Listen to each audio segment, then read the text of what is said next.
This demonstration is Mobil.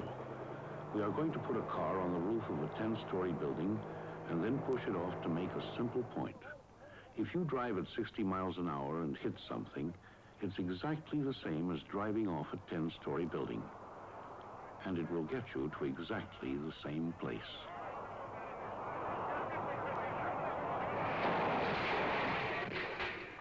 The morgue. When you drive fast, remember, this is how it is. But it doesn't have to be. At 60 miles an hour, you need 366 feet to stop. If you leave 366 feet, you make it.